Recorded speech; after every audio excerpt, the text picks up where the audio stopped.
Quer dizer, a linguagem da cultura brasileira é toda a linguagem da presença física imediata. E ninguém pode pensar nada acima disso. Quer dizer, isso já é antigo no Brasil. Eu não conheço um país onde o mundo do ideal, como você o chama, e o mundo do real, como você também o chama, estejam tão separados quanto no Brasil. Porque a realidade do ser humano é o trajeto dele em direção a um ideal, a um objetivo. Esta é a única realidade que ele tem, não há outra realidade. Está compreendendo? Agora, se, como acontece no Brasil, o que se chama de realidade é apenas o mundo, vamos dizer, da rotina mais acachapante e mais estúpida que você pode imaginar, tá certo? Então você já perdeu a guerra desde o início. E é exatamente o que acontece no Brasil. O Brasil é o país das vocações frustradas. É o país onde é normal ser fracassado. E onde dar certo é uma exceção que requer um milagre divino ou uma intervenção diabólica. Só as pessoas diretamente ajudadas por Deus ou pelo diabo é que dão certo no Brasil. Os outros são todos fracassados e isso é considerado normal. Portanto, o que a sua família vai te ensinar, o que seus amigos vão te ensinar, o que o seu meio social vai te ensinar, é conformar-se com a derrota. Só que isso aí é uma espécie de ilusão nacional. É só no Brasil que isso vigora. Se você atravessar a fronteira e for para o argentino já não vive isso. Tá certo? E quando o argentino chama o brasileiro de los macaquitos, em parte é isso que ele está querendo dizer. São pessoas que vivem uma forma diminuída de existência. São pessoas, vamos dizer, que não têm acesso àquilo que verdadeiramente constitui a existência humana. Eles vivem abaixo da existência humana, porque eles acreditam nisto. E é só porque acreditam, porque não há, vamos dizer, nem mais meio motivo para que as coisas sejam assim. Por exemplo, outro dia um rapaz escreveu dizendo o seguinte, dizendo, mas a gente, para estudar a filosofia será uma coisa de elite, porque a gente precisa comprar livros, e os livros custam caro, etc, etc. Então, a gente via quando ele falava uma coisa de elite, havia um certo elemento de inconformidade, ou de revolta com isso, né? Então eu comecei a pensar aquilo e reparei o seguinte, que não é que eu reparei nesse momento, eu já tinha reparado antes. Na cultura brasileira, a necessidade que você tem de trabalhar, prover o seu próprio sustento, é vista somente como uma imposição absurda de um mundo mau, não como um dever. O resto do mundo inteiro, praticamente a humanidade inteira, sempre soube, né, que o dever de você prover o seu próprio sustento e o sustento dos seus, mais do que uma necessidade, é um dever. É um dever moral, uma coisa que tem significação moral em si mesma. E que o sujeito que se recusa a isso, ele nunca vai ser gente. Tá certo? Agora, no Brasil, é assim. O normal seria não ter que fazer isto. Ou seja, se eu preciso de dinheiro para pagar minhas contas, isso é apenas uma imposição absurda do universo hostil em cima de mim. Quer dizer, é uma coisa que não existe dentro do sujeito. Ele não quer fazer isto. Ele não sente aquilo como um apelo do dever ou como parte da sua vocação. Ele acha o contrário. Tem aqui a minha vocação por um lado e tem ali a necessidade de ganhar dinheiro por outro. Eu digo, mas, meu Deus, isso é uma visão tão artificiosa das coisas. Porque se você não prover a sua própria subsistência, alguém vai ter de provê-la. E parece que no Brasil a ideia fundamental é essa. Justo é que os outros me alimentem. Se eu tenho que me alimentar a mim mesmo, é injusto. Agora, o outro não pode pensar assim. Aquele que vai sustentar você, ele não tem o direito de pensar assim. Ele tem o dever de sustentar ele mesmo e mais você. Ora, uma sociedade baseada nesses princípios nunca pode dar nada. Só pode dar 50 mil homicídios por ano mesmo. E o governo do PT, tá certo? E o mensalão só pode acabar assim, gente. Quer dizer, quando eu digo o Brasil é hoje o país mais burro e mais assassino do universo, eu não estou xingando, eu estou dizendo uma realidade cientificamente comprovável.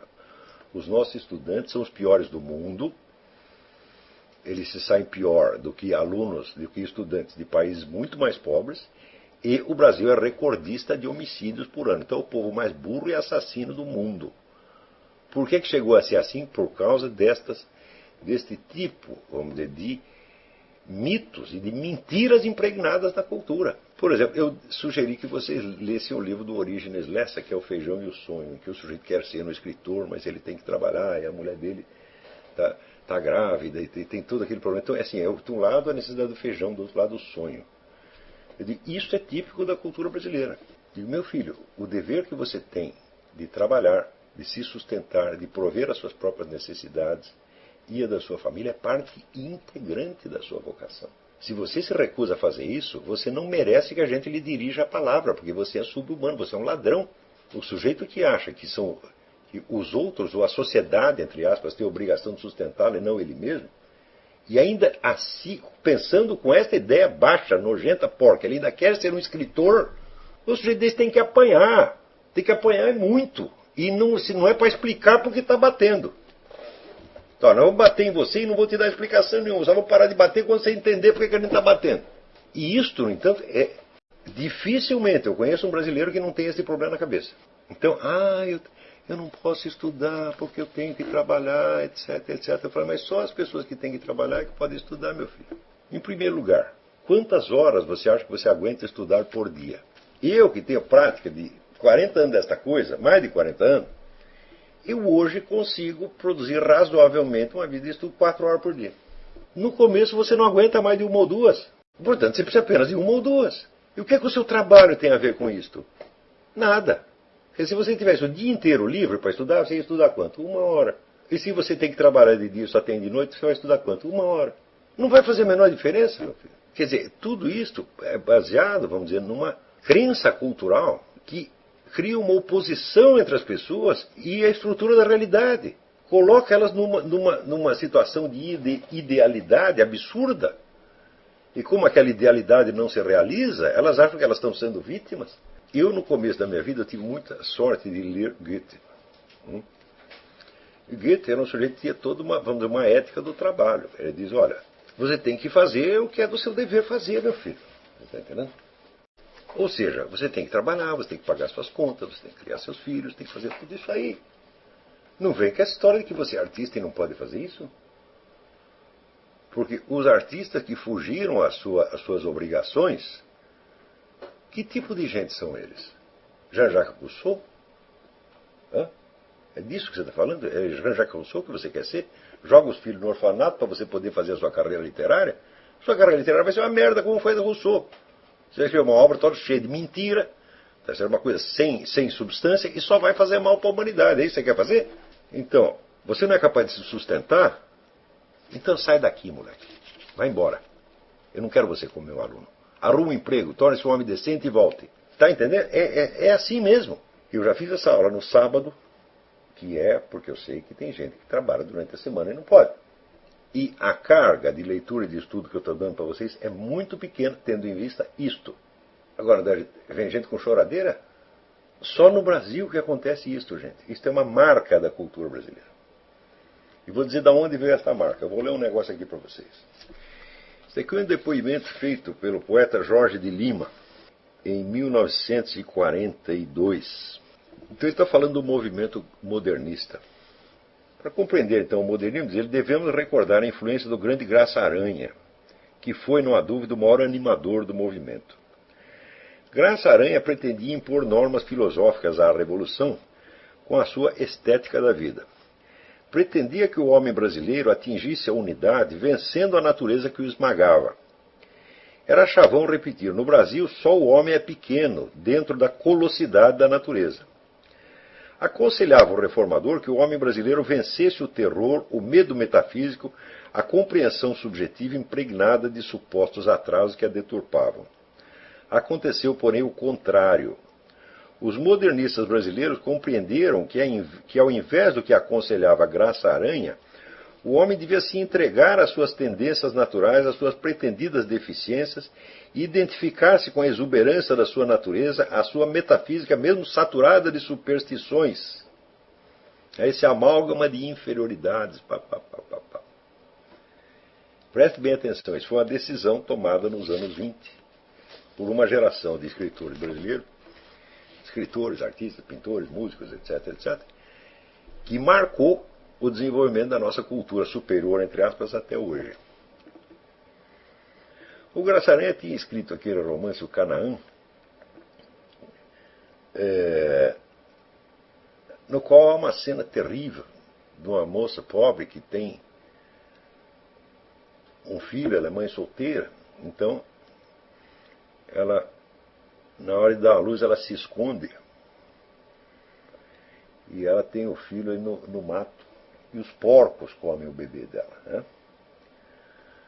Então, com isso aí ele estava simbolizando a total impotência do ser humano, tá certo, perante a natureza. E ele tinha esta ideia de que para criar uma grande cultura nós tínhamos que vencer esta coisa. Nós tínhamos que vencer o terror da natureza, vencer os impulsos primários, tá certo? Vencer esse sensualismo brasileiro, essa coisa. E ele estava certíssimo. Hã?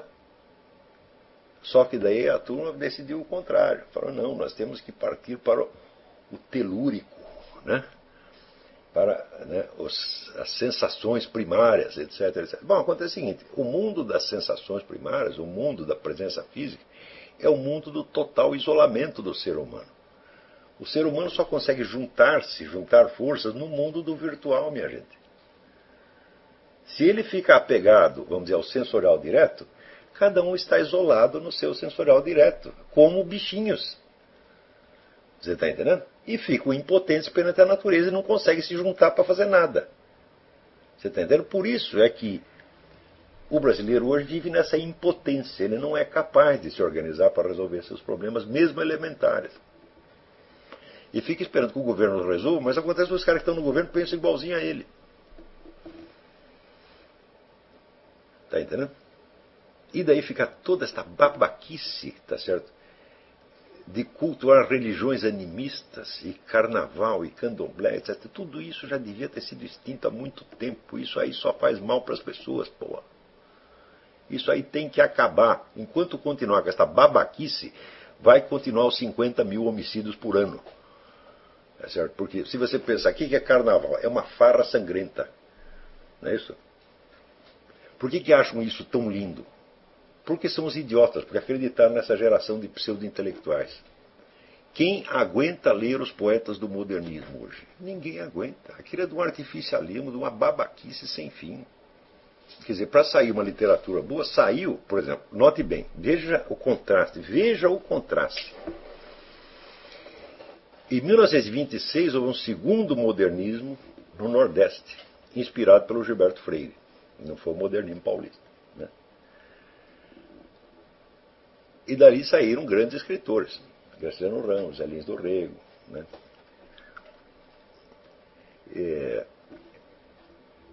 No livro do Zé Lins do Rego, Cangaceiros, que é um livro que todo mundo devia ler, tem uma mensagem que todo brasileiro devia meter na cabeça. A história é a seguinte, é um casal de lavradores pobrezinhos, e eles estão pegos ali no meio de uma guerra, tá certo?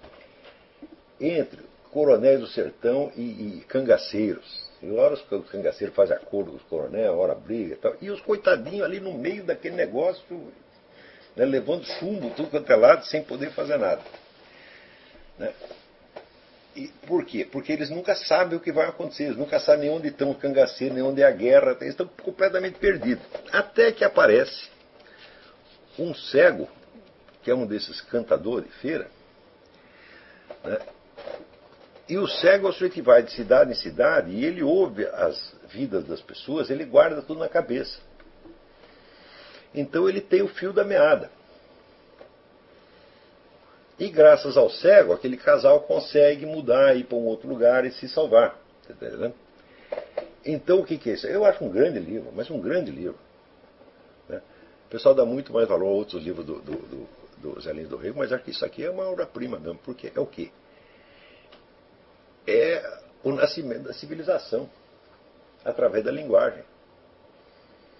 O poder da linguagem unifica os vários dados dos sentidos, transfere os caras do mundo daquela atualidade física atomística, quebradiça, separada, para um mundo onde as coisas têm unidade, está entendendo? Então elas percebem o sentido e elas sabem o que fazer. Só que é o seguinte, a cultura brasileira até hoje não deu esse salto. Que era o que estava propondo o Graça Aranha, isso que nós temos que fazer. Agora, para isto, exige um certo sacrifício. Qual é o sacrifício? Você não vai sacrificar nada do substantivo, não. Você vai sacrificar bobagem. Você vai sacrificar carnaval. Você vai sacrificar o... Como é que se diz? Esse apego que você tem ao sensualismo imediato. Tudo isso tem que ser transcendido, minha gente. Transcendido não quer dizer que você vai matar essas coisas. Você vai colocá-las dentro de um quadro maior onde elas adquirem a sua justa proporção. Então, senhor, quer dizer, o que você tem que fazer é passar do sensualismo imediato para o virtual. E conquistar. É como na minha teoria das camadas da personalidade. Você tem que subir de camada da personalidade. Camadas da personalidade são o quê? À medida que você vai crescendo, você vai conquistando novos critérios de integração da sua personalidade em função de novos objetivos que você determina. E que dão um senso de unidade cada vez mais elevado e cada vez mais abrangente com o que você está fazendo. Agora, se você ficar apegado a essas coisas que o modernismo cultuou, tá certo? Você não vai passar da segunda camada, que é instintiva. Agora, no mundo dos instintos, não existe unidade. Por quê? Porque não existe nenhum instinto contínuo. Você não pode ter fome 24 horas por dia. Você não pode ter sono 24 horas por dia. Você não pode ter desejo sexual 24 horas por dia. O instinto é quebradiço. Então a pessoa que vive pelo instinto, ela não tem personalidade. Ela é só um monte de pedaços que não junta, está entendendo? Agora, então, isso daí resulta esta atitude brasileira com relação ao trabalho. Existe o mundo da necessidade e existe o mundo do ideal. Falo, não existe nada disso, isso é sonho, isso é maluquice. Isto não existe, minha gente. Os obstáculos, as dificuldades materiais, etc., elas são a substância do seu plano de vida. O seu plano de vida só faz sentido dentro disso. Se você tivesse nascido no paraíso, meu filho, no paraíso ninguém tem plano de vida. Nós só temos que ter um plano de vida. Por quê? Porque existem coisas que se opõem ao plano de vida, porra. Está entendendo? Essas coisas que se opõem, tá certo? Inclusive, elas determinam a forma do seu plano de vida. Então, a primeira coisa que você tem que ver é que o plano de vida ele tem que ter um sentido moral para você. Ele tem que ser um trajeto que vai na direção do que é algo que você entende como o bem. Ora, você não pode dar um passo em direção ao bem se você não entende o trabalho, o sustento próprio, como um dever e o entende somente como uma necessidade imposta de fora. Você está entendendo? Como se fosse, vamos dizer, trabalho escravo. Trabalho escravo é o trabalho que não adianta o escravo realizar, porque ele não pode se realizar através desse trabalho. Mesmo assim, se você estudar a história, você verá que inúmeros escravos dignificaram a sua condição de trabalho escravo, assumindo-o como dever. Não só no Brasil. Você lê os discursos de Epicteto. Epicteto foi um filósofo grego que era escravo. E era escravo do sujeito que não prestava e que só o maltratava. O que fez Epicteto? Ficou dizendo, eu não posso ser filósofo porque eu sou escravo? Não. Quer dizer, a própria condição de escravo era o ponto de partida da sua filosofia, que é eminentemente uma filosofia moral. Essa relação que as pessoas estabelecem, vamos dizer, entre o ideal e o real no Brasil, o que eles chamam de real, ela tem que ser totalmente mudada. E isso, vamos dizer, é um dos objetivos fundamentais do que eu estou ensinando. Se eu conseguir modificar isto na cabeça dos meus alunos, só isto, eu já terei feito uma grande coisa. Porque pela primeira vez, o Brasil vai ter uma geração que considera que o trabalho não é só uma necessidade, não é um castigo infernal, mas um dever. Um dever de bondade. Bondade para os outros em primeiro lugar, porque se você não trabalha, alguém vai ter que trabalhar por você. Então, portanto, você vai virar o senhor e ele vai virar o escravo. É isso? Então, o Brasil é uma nação de escravos, onde os caras não estão se queixando de escravatura, estão se queixando só de que o escravo é ele e o senhor é o outro. Então, se inverter a situação, ele vai ficar satisfeito. Então, note bem, um país onde as pessoas pensam assim, já começa com um nível moral muito baixo desde a educação doméstica. Na educação doméstica, se o sujeito tem grandes planos, tem grandes ambições, a família já trata de reprimir o cara. E dizendo, não é nada disso, você está enganado, você tem que viver na realidade, você tem que fazer um concurso para o Banco do Brasil. É assim. Né? O que uma mãe deve fazer? É isso que ela deve fazer? Deve reprimir os sonhos do cara? Não. Ela deve dizer, não, meu filho, tu vai para frente, né, vai fazer a sua coisa, tá certo? E segue o caminho que você tem que seguir e não se esqueça da sua velha mãe, que vai chegar uma hora, eu não vou poder trabalhar, você vai precisar me ajudar. Então você vai ter dupla carga, meu filho. Você vai ter que fazer isso aí que você quer fazer e mais eu. É isso que a mãe faz, honestamente. Então, quer dizer, o problema da sociedade brasileira, ele vem de muito longe e vem de uma série de crenças malignas que estão incrustadas na sociedade e que não deixam as pessoas se realizarem, meu Deus do céu. A primeira é essa. Ter o meu ideal de um lado, a realidade do outro. Se você começou assim, você já matou o seu ideal de cara. E mais ainda, você não merece ter ideal nenhum e não merece realizá-lo. Porque você quer construir uma vida baseada na fraude, baseada na exploração do próximo. Eu leio muitos livros portugueses, então a gente vê a imagem que tinha dos brasileiros no século XIX em Portugal, é a imagem medonha, mas correspondia à realidade. Quer dizer, o brasileiro era visto assim, como se fosse carreirista, né? Fútil, desonesto, malandro, que enganava todo mundo, né? Que ficava rico e que não tinha dó de ninguém, e só pensava nele mesmo, cara egoísta, tá entendendo? Então tem um versinho do Camilo Castelo Branco que ele descreve o Palheiro. O Palheiro é um bairro lá de, não sei se Lisboa, do Porto, sei lá, acho que é no Porto. Tinha vários tipos pitorescos, né? Tipos exóticos para você observar. Então, entre os vários tipos, né? Tem assim, lá você vai ver isso, vai ver aquilo, e daí tem um versinho que é assim: há de ver o milionário brasileiro com 1000 tretas a narrar com sujas cores as lendas dos seus amores com as suas 30 pretas. Quer dizer, o brasileiro era isto. Tá entendendo?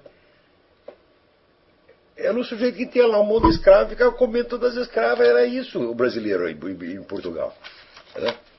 E olha, até hoje o brasileiro reclama é disso. Ele quer ser o senhor escravo que tem lá 30 pretas peladas para servi-lo o tempo todo, tá entendendo? E se ele não tem isso, bom, que você queira isso, fala, bom, até que se compreende que você queira isso. O que não se compreende é que você ficar revoltado de não ter isso e achar que os outros têm a obrigação de te dar isso. Então, vamos dizer, se você é pobre, vamos dizer, a sua pobreza é o seu ponto de partida e você tem que aprender a se comportar como um pobre decente. O que é um pobre decente? É o sujeito que trabalha, tá certo? Com a consciência do seu dever. É o que o Cristo mandou, cada um tem que carregar a sua cruz. A cruz representa não é um castigo infernal, meu filho. O castigo infernal vem depois. A cruz é a estrutura da realidade.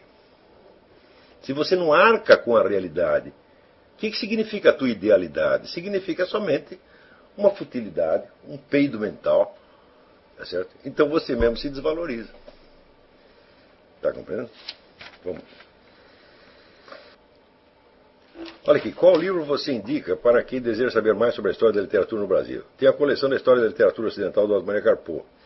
Existe algum livro tão bom, mas com conteúdo direcionado para a literatura brasileira? Olha, o Otto Maria Carpo, quando ele chegou no Brasil, uma das primeiras coisas que ele fez foi organizar a bibliografia da literatura brasileira. E ele publicou um livrinho que chama Pequena Bibliografia Crítica da Literatura Brasileira. Quando ele fez isso, ele não tinha lido todos aqueles livros. Ele fez a bibliografia para poder lê-los. Então ele foi procurando cada autor e os conceitos dominantes da crítica a respeito deles. E com isso organizou lá uma lista. Tem defeitos? Claro que tem defeitos. Tem coisa faltante? Tem coisa faltante. Tá certo? Só que é um começo. Você pode partir deste livro que chama Pequena Bibliografia Crítica da Literatura Brasileira e ir complementando, né? Ou até excluindo com o tempo. Tá certo? Mas está aí um livro que eu considero, vamos dizer, indispensável.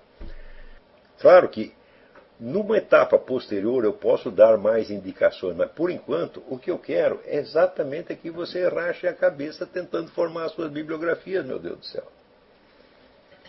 Adquiram uma paixão pela informação. Pela informação e pela ordenação da informação, pela classificação da informação. Como se vocês tivessem chegado num território novo, se você fosse Pedro Álvares Cabral, né? Cristóvão Colombo, tá certo?